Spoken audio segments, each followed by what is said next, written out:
बैठे हो तो आप विपक्ष के नेता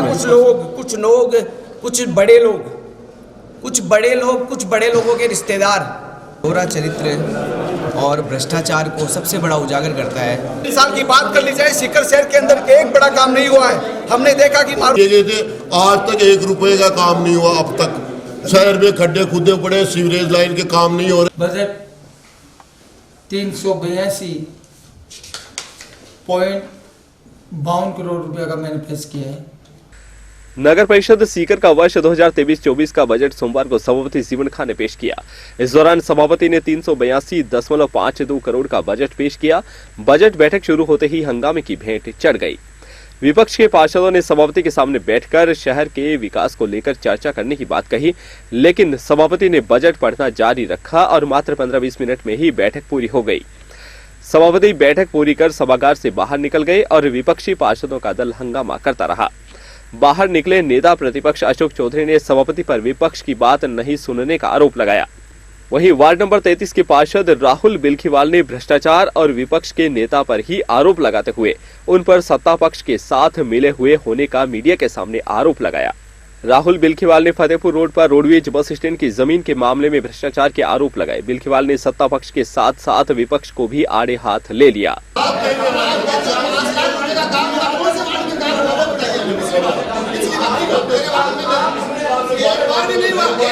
6 जून 2022 को शिकायत पत्र वहां से निकला और सीकर नगर परिषद में 23/6 तक अंकित नहीं होता है, जो इनके सबसे बड़े भ्रष्टाचार को दर्शाता है, जिसके साथ साथ यहाँ के अधिकारीगण और कहीं ना कहीं विपक्ष उसमें लिप्त होने की पूरी आशंका है, क्योंकि बिना जांच परख के, बिना इस जनता को धोखे दिए ये जो काम कर रहे हैं, ये उस चीज़ को कभी दर्शाना नहीं चाहते हैं।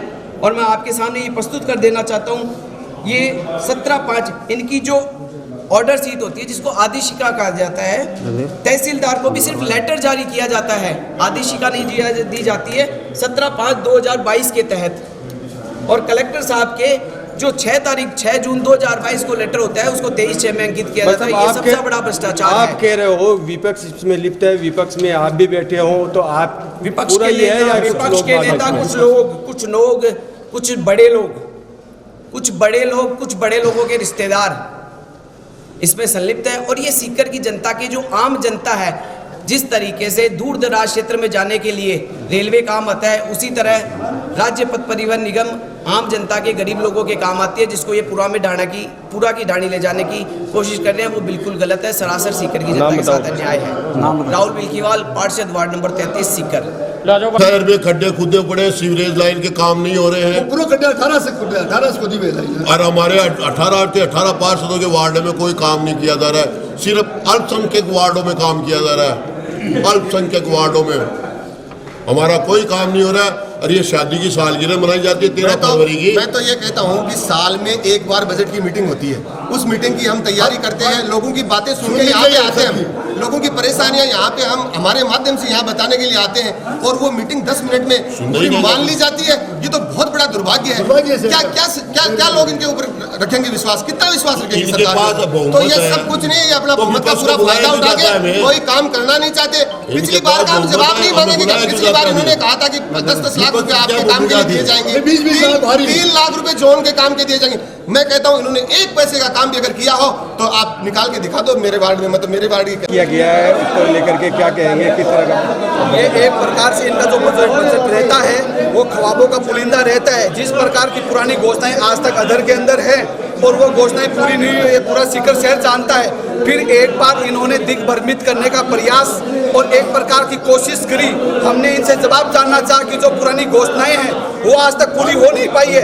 इन 3.5 साल की बात कर ली जाए, सीकर शहर के अंदर एक बड़ा काम नहीं हुआ है। हमने देखा कि मारूपारा की जो हालात थी, हमने उसको लेकर प्रदर्शन किया। नवगढ़ रोड की लेकर जब बात हो, तमाम प्रकार के जो इश्यूज हैं, इनको लेकर जब हम बात करते हैं, पार्षद जब अपनी बात उठाना चाहते हैं, तो ये हठधर्मिता करते हैं, तानाशाही करते हैं। इस तानाशाही सरकार के खिलाफ हमारा जो विपक्ष है लामबंद होकर आज हमने इनका विरोध प्रदर्शन किया है कि आपकी तानाशाही नहीं चलेगी। जब तक सीकर के साथ न्याय नहीं हो, जब तक सीकर का विकास नहीं हो, क्योंकि केवल जनता को बरगलाने का काम करते हैं, खोदते हैं फाड़, निकलती है चुईया। इस प्रकार की ये मीटिंग करते हैं, इससे सीकर की जनता को सरोकार नहीं है। आज हमने जिस प्रकार से इनके नाक में दम करने का काम किया, हम कहना चाहते हैं कि हम चाहते थे कि सीकर के विकास पर बहस हो, लेकिन ये तानाशाही करे थे। ये नहीं चाहते थे कि इन मुद्दों पर बात हो, तो इस प्रकार की तानाशाही का हमने जवाब दिया है। आने वाले चुनाव के अंदर इस शहरी सरकार को जनता बेनकाब करने का काम करेगी।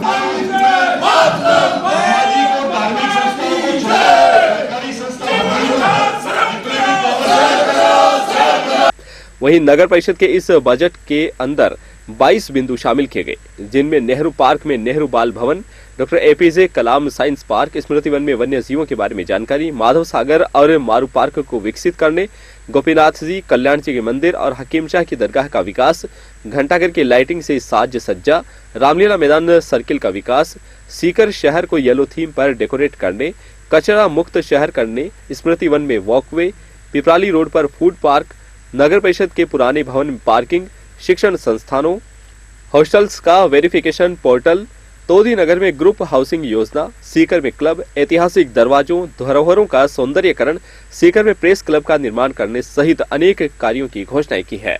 आज शहरी सरकार का बजट मैंने पेश किया है। बजट हर शहर के हर वार्ड को, हर व्यक्ति को ध्यान में रख के हमने पेश किया है।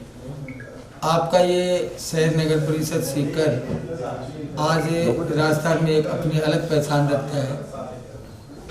उसी के रूप में माननीय मुख्यमंत्री जी ने सीकर को नई नई सौगातें दी है और शिक्षा नगरी के रूप में जिस प्रकार से सीकर प्रोग्रेस कर रहा है, तो हमारा भी मकसद ये है कि शिक्षा को ध्यान में रखते हुए हम इस बजट को हमने पेश किया है। बजट 382.52 करोड़ रुपया का मैंने पेश किया है। उसमें हर चीज़ को मैंने ध्यान रखा है।